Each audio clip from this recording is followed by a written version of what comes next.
നമ്മുടെ നിലനിൽപ്പ് നമ്മൾ ഉറപ്പ് വരുത്തുന്നവരെ സന്ധിയില്ലാത്ത ഒരു സമരത്തിലാണ് പുന്നപ്ര ഇപ്പോഴും സമരത്തിലൂടെ പകർന്നിരിക്കുന്നത്. ഇതൊരു സ്വാഭാവികമായ കടന്നുകയറ്റമല്ല എന്ന് നിങ്ങൾക്ക് എല്ലാവർക്കും അറിയാം. വെറുതെ ഇരുന്ന് കടലിനെ വലിച്ച് നമ്മുടെ വീട്ടിലേക്ക് കയറ്റിയതാണ്. കുറച്ച് കൊല്ലം, ഒരു 3 കൊല്ലം പോലും ആയിട്ടില്ല. നമുക്കൊരു 1 ഏക്കറോളം ഞങ്ങളുടെ തീരദേശത്ത് ഏറ്റവും കൂടുതൽ കടപ്പുറം ഉണ്ടായിരുന്ന സ്ഥലമാണ് ഈ വികാരി കടപ്പുറം. ഒരു 4-5 കൊല്ലമേ ആയുള്ളൂ ഈ രീതിയിൽ നമ്മൾ പെരുവഴിയിലായിട്ട്. ഇപ്പോൾ അർച്ചനാർത്ഥം നമ്മൾ പെരുവഴിയിലായിരിക്കും. ഇതിന്റെ ദൈന്യത എന്ന് പറയുന്നത് നമുക്ക് ശാസ്ത്രീയമായിട്ട് പ്രകൃതിപരമായിട്ട് എന്ത് പറഞ്ഞാലും ശരി, ഇപ്പോഴേ അവിടെ ബേബിച്ചന്റെ വീടില്ലേ, ഇത് കുശ വീട് ബാത്റൂമിൽ നടുവൊടിഞ്ഞിട്ട് ആശുപത്രി ചികിത്സയിൽ കിടക്കുകയാണ്. നടുവൊടിഞ്ഞിട്ട് പണിക്കിന് പോകാൻ പറ്റുന്നില്ല. അദ്ദേഹത്തിന്റെ വീടാണ് കടലിൽ പോയിരിക്കുന്നത്. എന്നാൽ അദ്ദേഹം വേറൊരു വീട്ടിൽ പോയി വാടകയ്ക്ക് ബന്ധുമുറക്ക് താമസിക്കും. പിന്നെ അതുപോലെ തന്നെയാണ് പുത്തമ്പരക്കലും, പിന്നെ സണ്ണിയുടെ വീട്. ഇങ്ങനെ ഓരോ വീടുകളും നമ്മൾ പരിശോധിക്കുമ്പോഴേ, അതായത് ഒരു നേരം ഇട്ടുവെക്കാൻ ഭക്ഷണമില്ലാത്ത ആൾക്കാരുടെ കിടപ്പാടം പോലും കടലിലേക്ക് പോയതാണ്. ചള്ളിക്കടപ്പുറത്ത് നിങ്ങൾക്കറിയാമല്ലോ, നിങ്ങൾക്ക് സത്യമായുള്ള കാര്യമാണ്. ചള്ളിക്കടപ്പുറത്ത് ആ ബ്രേക്ക് വാട്ടർ കെട്ടിയതിനു ശേഷമാണ് കടല് ചുഴിഞ്ഞ് ബിയാരി കടപ്പുറം എടുത്തോണ്ട് പോയത്. ഏത് കൊച്ചു കുഞ്ഞിനെ പോലും അറിയാം കടലിന്റെ ഒഴുക്ക് തെക്കോട്ടാണ് ഈ കാലങ്ങളിൽ തുണ്ടിയൂരയിലെന്ന്. അപ്പൊ ഒഴുക്ക്, തെക്കോട്ടുള്ള ഒഴുക്കിന് നമ്മളൊരു വട്ടം കെട്ടി വെച്ച് കഴിഞ്ഞാൽ തീർച്ചയായിട്ടും തിര വന്നിട്ട് ചുഴിഞ്ഞിട്ട് നമ്മുടെ സ്ഥലം എടുത്തോണ്ട് പോകും. അത് തന്നെയാണ് അർത്തിങ്കൽ സംഭവിച്ചത്.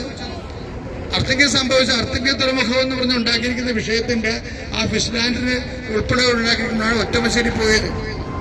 അപ്പൊ എല്ലാ ലോകത്തും മുഴുവനും, കേരളത്തിൽ മുഴുവനും എവിടെയെല്ലാം പുലിമുട്ട് ഉണ്ടാക്കിയിട്ടുണ്ട്, അതിന്റെ എല്ലാം തെക്ക് വശങ്ങള്, ഇടതുവശങ്ങള്, വലതുവശങ്ങൾ നഷ്ടപ്പെട്ടുകൊണ്ടിരിക്കും. അപ്പൊ സ്വാഭാവികമായിട്ടും ഗവൺമെന്റ് നഷ്ടപ്പെടുത്തിയതാണിത്. പല വീടുകളിലും കക്കൂസിന് വെള്ളം നിൽക്കുന്നുണ്ട്. പല വീടുകളിലും കയറ്റുന്നില്ല. അവര് പ്രാഥമിക ആവശ്യത്തിന് വീടുകളിൽ കയറ്റുന്നില്ല. എന്നിട്ട് അവിടെ ടാങ്കൊക്കെ പൊങ്ങിയിരിക്കുക. ഇത് ഒറ്റയടിക്ക് പോണ കാര്യമല്ല. ഇത് നമ്മളെ ഭയങ്കര ഭംഗിയായിട്ട് പറയാൻ പറ്റുന്ന വിഷയമല്ല ഇത്. അതായത് ഒരു മനുഷ്യൻ എന്തുമാത്രം അപമാനീകരിക്കപ്പെടാം. അതായത് മനുഷ്യന്റെ ജീവിതം, മാന്യമായ ജീവിതം, ആ മാന്യത പോയിട്ട് മൃഗങ്ങളുടെ മാന്യത പോലും നമുക്ക് കിട്ടുന്നില്ലെങ്കിൽ കാരണം ഈ ഗവൺമെന്റ് തന്നെയാണ്. എന്താ കാര്യം? മാറി വരുന്ന ഗവൺമെന്റുകളായാലും ശരി, അശാസ്ത്രീയമായ രീതിയിൽ ഒരു ജനത കടലിൽ ഒഴിച്ചു പോകാൻ അറിയാവുന്നത് ഇവിടുത്തെ എഞ്ചിനീയേഴ്സിനാണ്. പക്ഷെ അവർക്കത് സംബന്ധിച്ചിടത്തോളം, അല്ലെങ്കിൽ അതിന്റെ കോൺട്രാക്ടറിനെ സംബന്ധിച്ചിടത്തോളം, അവരുടെ ഫണ്ടിന് ആ കമ്മീഷൻ ഒത്തു കഴിഞ്ഞാൽ പിന്നെ അവർ പോയി, പിന്നെ കടപ്പുറത്ത് വരത്തില്ല. ഇപ്പൊ ടെട്രോപോഡ് ഇവിടെ ഉണ്ടായിരുന്ന ടെട്രോപോഡ് ഇവിടുന്ന് കൊണ്ടുപോയിരിക്കുക, തന്ത്രപരമായിട്ട് അടിച്ചു മാറ്റിയിരിക്കുകയാണ്.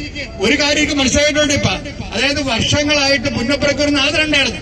അയാൾ പുറത്തായി കഴിഞ്ഞപ്പോൾ നമുക്ക് ചോദിക്കാനും പറയാനും ആളില്ലാത്ത അവസ്ഥയായത്. അത് സാക്ഷ്യമായിട്ടുള്ള അരാജകത്വം ഉണ്ടാക്കിയത് ഇവിടുത്തെ രാഷ്ട്രീയ പാർട്ടി തന്നെയാണ്.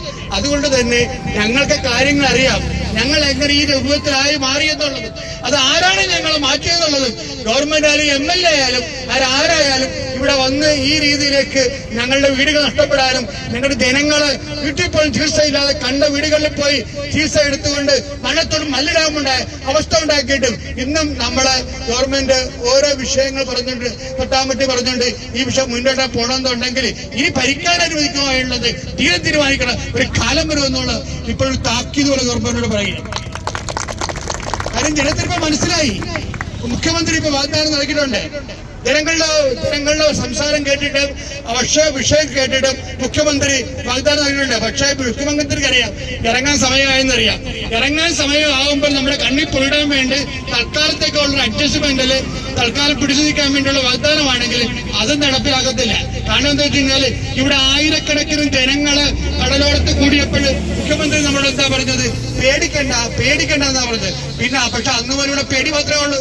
വിഴിഞ്ഞത്ത് നമ്മളെ പേടിപ്പിച്ചു, ഗുണംകൊളുത്ത് നമ്മളെ പേടിപ്പിച്ചു, അതുപോലെ തന്നെ മുനമ്പത്ത് നമ്മളെ പേടിപ്പിച്ചു, മൊത്തം പേടിപ്പിച്ചിരിക്കുകയാണ്. ഈ സമൂഹം പേടിച്ച് ജീവിക്കാൻ ഇന്നത്തെ സർക്കാരാണ് കാരണമെന്നുണ്ടെങ്കിൽ തീർച്ചയായിട്ടും നമ്മൾ തീരുമാനിക്കണം നമ്മൾ ജീവിക്കണോ വേണ്ടതെന്ന്. പക്ഷെ നമ്മൾ തീരുമാനിക്കും നമ്മളിവിടെ ജീവിക്കുന്നത്. എന്താണെന്ന് വെച്ചാൽ നമ്മുടെ ശത്രു ആരാണ്? നമ്മൾ തന്നെയാണ്. ഞാൻ കടപ്പെടുത്തിയപ്പോൾ ഓരോ വീടുകളിലേക്ക് കയറി നോക്കിയപ്പോൾ അവിടെ ചീട്ട് കളിക്കാൻ ഇരിപ്പുണ്ട്, താഴെ കാതി കടുക്കലോട്ട് ഇരിപ്പുണ്ട്. എന്താണ് ഞങ്ങളുടെ വീട്ടിൽ കടയിൽ കയറിയിട്ടുള്ളത്? ഇതാണ് നമ്മുടെ മനസ്ഥിതി. ഈ മനസ്സിനായിട്ട് പോയാൽ നമുക്ക് യുദ്ധം ജയിക്കാൻ പറ്റത്തില്ല. അതുകൊണ്ട് നിങ്ങൾ ഈ സമരത്തിന്റെ പ്രാഥമിക പങ്കാളിത്തം ലഭിച്ചിട്ടുള്ള നിങ്ങളെ ദൈവിക നിയോഗം പോലെ ഇത് ഏറ്റെടുത്തുകൊണ്ട് നമ്മുടെ ജനത്തിന് വേണ്ടി, നമ്മുടെ തീരത്തിന് വേണ്ടി, നമ്മുടെ നിലനിൽപ്പിന് വേണ്ടി പോരാടാൻ ഒരു പ്രതിജ്ഞ എടുത്തുകൊണ്ട് ആ പ്രതിജ്ഞയുടെ ഇച്ഛാശക്തിയോടുകൂടി നമ്മളെ പൊരുത്തി ഇവിടെ നിൽക്കാൻ വേണ്ടി വിധിക്കപ്പെട്ടവരാണ്. അതുകൊണ്ട് ഞങ്ങളെ അനാവശ്യമായ അവകാശ പോരാട്ടങ്ങളൊക്കെ വലിച്ചെടുക്കാതെ ഞങ്ങൾ എന്റെ വരെ കേസുണ്ട്, 2 എണ്ണമുണ്ട്, 1 ലക്ഷം രൂപയുടെ കേസുണ്ട്. കേസ് കൊണ്ടിട്ട് കാര്യമൊന്നുമില്ല. ഞങ്ങളെ സംബന്ധിച്ചിടത്തോളം നിലനിൽക്കുക തന്നെയാണ് അവരുടെ ആവശ്യം. അതുകൊണ്ട് നിലനിൽക്കുന്നത് വരെ നിങ്ങൾക്ക് ഭീഷണിയായിരിക്കും എന്ന് പറഞ്ഞുകൊണ്ട് ഈ പ്രതിഷേധ സമ്മേളനം ഉദ്ഘാടനം ചെയ്ത് പ്രഖ്യാപിക്കും. കുറെ പേർക്ക് ഡാൻസ്, കുറെ പേർക്ക് ഭാരതാംബ, എന്താണേലും ഞങ്ങൾക്ക് ഇതൊന്നും വേണ്ട. ഞങ്ങൾക്ക് ഇവിടെ ജീവിച്ചിരിക്കുന്നത് മാത്രമേ ഉള്ളൂ. നമ്മുടെ ജീവനാണ് അപകടത്തിലായിരിക്കുന്നത്. ഇതൊന്നും കാണാനും കേൾക്കാനും ആരുമില്ല ഇവിടെ. സർക്കാരിന് നേരമില്ല. സർക്കാരിന് ഇതിലൊന്നും അല്ല ശ്രദ്ധ. അങ്ങനെയൊക്കെ വരുന്ന ഒരു സാഹചര്യത്തിൽ തീരത്തൊരു ജനതയുണ്ടെന്ന് നമ്മൾ അറിയിച്ചേ പറ്റൂ. അതുകൊണ്ട് മീൻപിടുത്തക്കാരും അവരുടെ കൂട്ടായ്മയും ഇവിടെ ഇതുപോലെ വന്ന് നിൽക്കുമ്പോൾ, പ്രത്യേകിച്ചും KNCW-യുടെ ആഭിമുഖ്യത്തിൽ ഇങ്ങനെ വരുമ്പോ ഞാൻ പറയുന്നത് ഇത്തരം ചെറിയ ബന്ധക്കൊളുത്തൽ കൊണ്ടൊന്നും കാര്യങ്ങൾ നേരെയാവുമെന്ന് ഞാൻ വിശ്വസിക്കുന്നില്ല. നമുക്ക് വലിയ ബന്ധങ്ങൾ കൊടുത്തേണ്ടി വരും. അല്ലാതെ നമുക്ക് ജീവിച്ചിരിക്കാൻ പറ്റാത്ത സാഹചര്യം നിലനിൽക്കുന്നുണ്ട്. നമ്മൾ ദുർബലരല്ല. നമ്മൾ ഇതുപോലെ ഇറങ്ങിയാല് ഒരാളുടെ ശബ്ദം നമ്മൾക്ക് എന്ത് ചെയ്യാൻ പറ്റും? കേട്ടില്ല എന്ന് വെക്കാൻ പറ്റും. 10 പേരെ അവഗണിക്കാൻ പറ്റും. 100 പേരെ അടിച്ചമർത്താൻ പറ്റും. പക്ഷെ അത് 1000-ങ്ങളും 10,000-ങ്ങളും ലക്ഷങ്ങളുമായാൽ ഒരിക്കലും നമുക്കതിനെ അടിച്ചമർത്താൻ പറ്റില്ല. അധികാരവർഗം കണ്ണു തുറപ്പിക്കണം. ഇവിടുത്തെ അമ്മമാരും സഹോദരങ്ങളും നിങ്ങളുടെ പ്രതിനിധിയായിട്ട് ഞാനിവിടെ നിൽക്കുമ്പോ എനിക്ക് ഉറപ്പിച്ച് ശങ്കുറപ്പടെ പറയാൻ പറ്റും, നമ്മൾ വിചാരിച്ചാൽ ഈ അധികാരവർഗത്തിന്റെ കണ്ണു തുറപ്പിക്കാൻ പറ്റില്ലേ? പറ്റണം.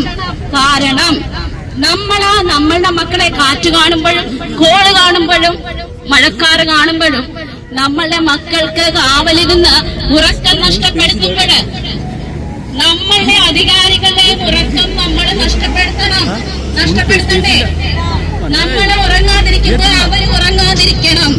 നമ്മളുടെ ശബ്ദം ഗർജനങ്ങളായി അവരുടെ കാതുകളിൽ പതിക്കണം. ആ ഗർജനം കേട്ട് പേടിക്കണം. ഒരു സ്ഥലത്ത് നിന്ന് നമ്മുടെ സ്വന്തമായ സ്ഥലത്ത് നിന്ന് ഇറങ്ങിപ്പോയി എവിടെയെങ്കിലും പോയി ജീവിച്ചോളണം, 10 ലക്ഷം രൂപ തരാം. നമ്മളതിനെ ഒരു കാലത്തും ഇനി അംഗീകരിക്കരുത്. കാരണം നമ്മളെ സംരക്ഷിക്കേണ്ടവർ നമ്മളെ ചവിട്ടിയിറക്കാനായുള്ള പരിപാടികളാണ് ഇപ്പോൾ ചെയ്തുകൊണ്ടിരിക്കുന്നത്. ബഹുമാനപ്പെട്ട ജോസഫ് ഞാൻ പറഞ്ഞതുപോലെ തന്നെ നമ്മള് മുന്നിട്ട് ഇറങ്ങിയില്ലെങ്കിൽ നമ്മളെ രക്ഷിക്കാനായിട്ട് ആരും വരികയില്ല. കഴിഞ്ഞ കുറെ വർഷങ്ങളായി നഷ്ടപ്പെട്ടു പോയ വിദ്യാഭ്യാസത്തിന്റെയും സാമൂഹികമായും സാമ്പത്തികമായും തൊഴിലായും ഭവനമായും നഷ്ടപ്പെട്ടതെല്ലാം വീണ്ടും കിട്ടണം എന്നുള്ളതിന്റെ വാക്കാണ്. അതുകൊണ്ട് കിട്ടിയ വാക്കിന്റെ പുറത്ത് മാത്രമല്ല, നടപടികൾ ഉണ്ടാകുന്നത് വരെയുള്ള ഇച്ഛാശക്തിയാണ് നമുക്കുണ്ടാവേണ്ടത്. ഒരു രാജ്യത്തിന്റെ സമ്പത്തിന് വലിയ സംഭാവന കൊടുക്കുന്ന മത്സ്യത്തൊഴിലാളികളായ നമ്മൾക്ക് ജീവിക്കാനുള്ള ഈ ഒരു അടിയന്തര ആവശ്യം, കടൽഭിത്തി നിർമ്മിച്ചു തരാനുള്ള വലിയ ആവശ്യം എന്തുകൊണ്ട് സർക്കാർ ചെയ്യുന്നില്ല? അതിന്റെ ഉത്തരവാണ് സാർ നേരത്തെ പറഞ്ഞത്. ഇവർക്കൊരൊറ്റ ലക്ഷ്യം മാത്രമേ ഉള്ളൂ, നമ്മൾ ഓടണം. കൺമുൻപിൽ ഒരു ജന്മം മുഴുവൻ പാഴാക്കി പണിത വീട്, കടൽ വെള്ളത്തിൽ ഒളിച്ചു പോകുന്ന മത്സ്യത്തൊഴിലാളികളുടെ സങ്കടം മണിമാളികയിൽ ഇരിക്കുന്നവർക്ക് മനസ്സിലാക്കാൻ അപ്രായോഗികമാണ്, അത് സാധ്യമല്ല. വിശപ്പിന്റെ വിളിയോർത്തുകൊണ്ട് കടലിലേക്ക് തന്റെ മക്കളുടെ കണ്ണുനീര് കണ്ടുകൊണ്ട് ഇറങ്ങിച്ചെല്ലുന്ന ഓരോ അപ്പന്മാരും തിരിച്ചു വരുവാൻ സാധ്യത കുറവാണ് എന്ന് പറഞ്ഞുകൊണ്ട് കടലിനെ തന്നെ വെല്ലുവിളിച്ചുകൊണ്ടാണ് അതിലേക്ക് ഇറങ്ങിപ്പോകുന്നത്. ഇത്രയും എടുത്തു പറയാൻ കാരണം ഞാനും ഒരു മത്സ്യത്തൊഴിലാളിയുടെ മകനാണ്. നേരത്തെ ബഹുമാനപ്പെട്ട ബ്രിട്ട് ടീച്ചറോട് പറയുകയുണ്ടായി, അമ്മയോടൊപ്പം ഇരുന്നുകൊണ്ട് അപ്പന്റെ തിരിച്ചു വരുവാനായി പ്രാർത്ഥിക്കുന്ന ഒരു മകളുടെ കണ്ണുനീർ. അതുപോലെ സമാനമായ സംഭവവികാസം എന്റെ ജീവിതത്തിലും ഉണ്ടായിട്ടുണ്ട്. അപ്പൻ കടലിലേക്ക് ഇറങ്ങി ചെല്ലുമ്പോൾ അമ്മ ജപമാല എടുത്ത് പ്രാർത്ഥിക്കുമ്പോൾ ഞാനും അടികൾ ചെന്ന് പറയും, അമ്മയെ അപ്പൻ തിരിച്ചു വരും.